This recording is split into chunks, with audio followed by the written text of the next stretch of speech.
About a year ago, I decided to finally get rid of my old-ass chair from IKEA and upgrade it to a real office chair, the Ergo 312 from Direkt Interiör. I'm not going to try to do a Swedish pronunciation of that. And at the time, I liked it so much that I questioned whether it might be the best office chair you could get for under $300. So, all this time later, do I still feel the same way? Well, sorta. But there definitely are some things I wish were different about this chair. Let's talk about it.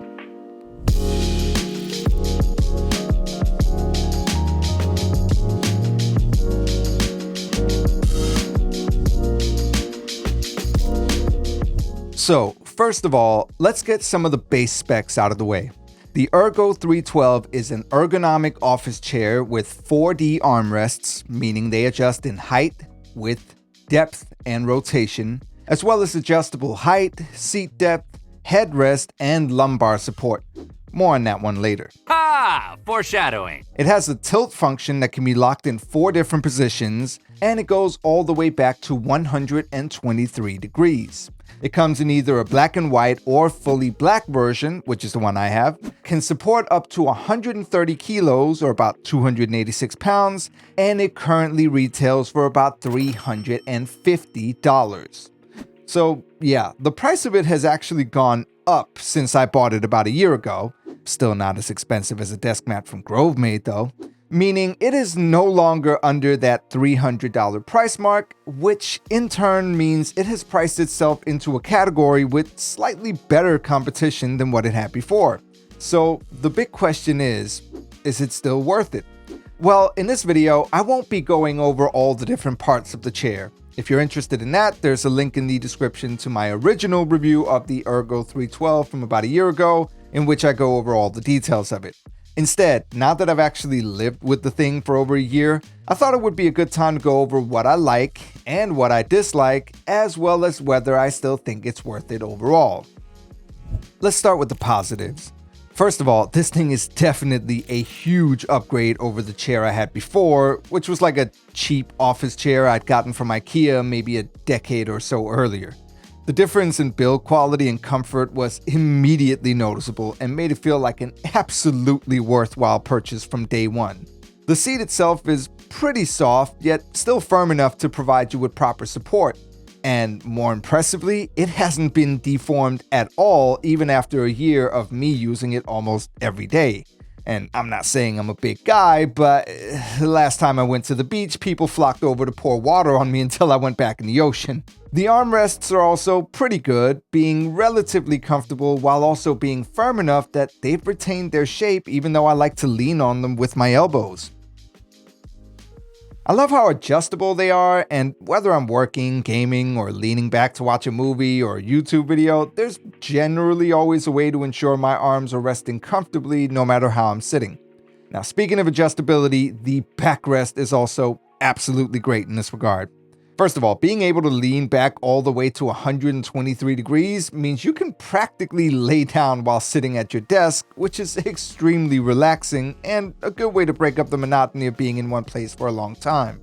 There's a decent amount of pushback when leaning back, and while I would have loved for that resistance to be adjustable, the fact that you can also lock it into 4 different positions with the twist of a dial feels pretty intuitive, and the amount of support it provides in those cases is just phenomenal, especially if your back is starting to feel sore.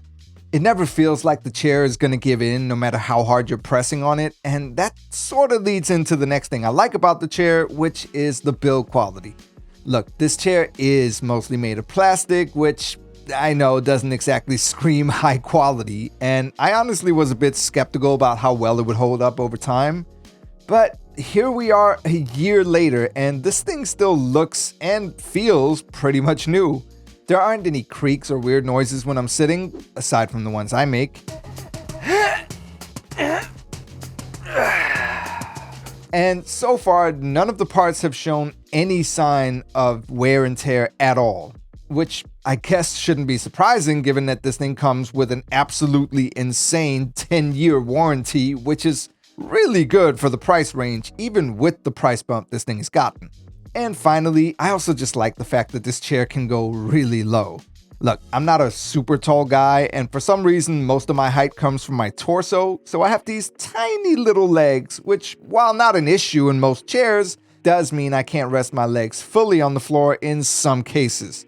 But this chair just gets ridiculously low for some reason. So for all my short kings and queens out there, this thing will fit you absolutely fine. My wife, who's 4'11", thinks this chair is perfectly comfortable for her as well, and I'd say it should work well for people who are up to about 6'1". So basically, anyone who fits in somewhere on the twin spectrum should be fine with this. However, if you're 6'2" or above, you might want to consider getting something else instead. So let's move on to the negatives. And really, I only have 3 major complaints, 2 of which fall under the same category: support. You see, while this chair does offer pretty good support for your arms, your upper back, and your butt, it's lacking in 2 areas which are pretty important: your lower back and your neck. Look at that neck! So let's start with the lower back.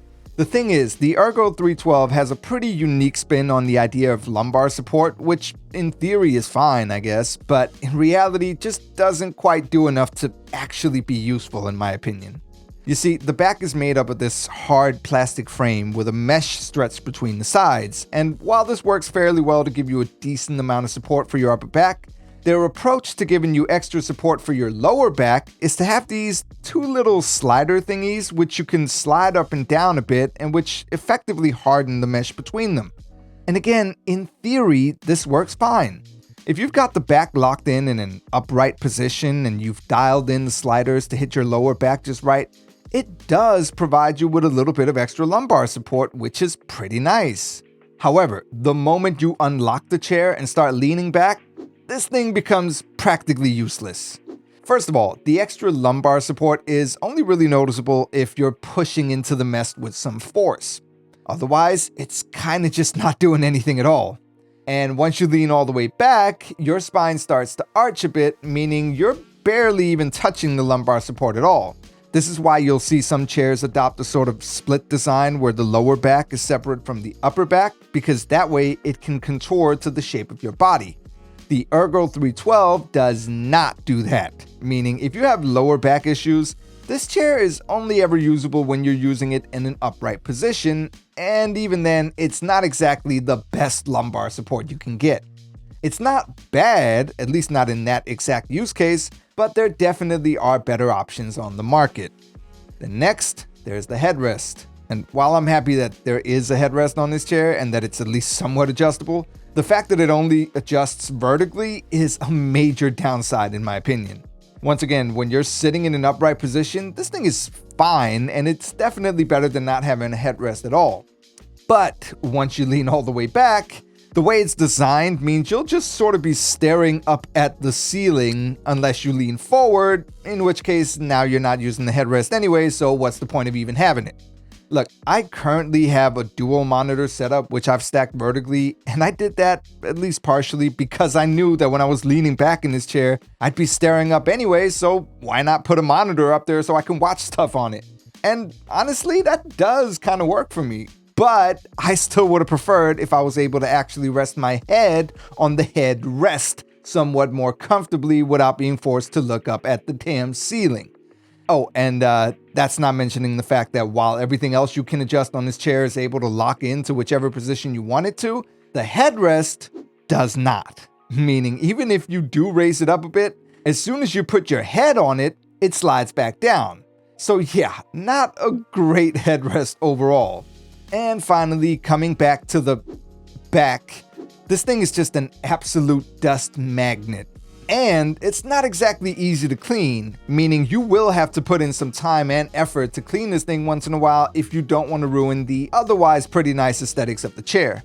A minor complaint to be sure, but it is worth noting. So overall, do I think this chair is still worth it? Well, that depends. For starters, I do think it has held up remarkably well, and the fact that it comes with a 10-year warranty definitely gives me some peace of mind.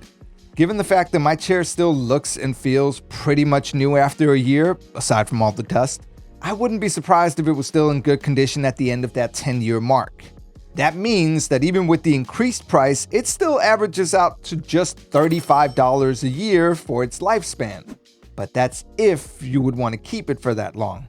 The lack of a proper lumbar support, as well as that honestly borderline useless headrest, does honestly give me some pause, and given the fact that I've dealt specifically with lower back pain for years of my life, I find myself having to rely on using the Ergo 312 in an upright position most of the time, which does negate some of its other good features. But it's still not a bad chair. In fact, I'd go so far as to say it's still very good overall. Do I think it's the best you can get in that price range? Well, if you're not too tall and you value having a fairly adjustable chair that you know will hold up for many, many years to come, then yeah, it might be. It's certainly not the worst you can get. But for anyone else, especially those of you who have issues with your lower back, you might want to consider looking at something else instead.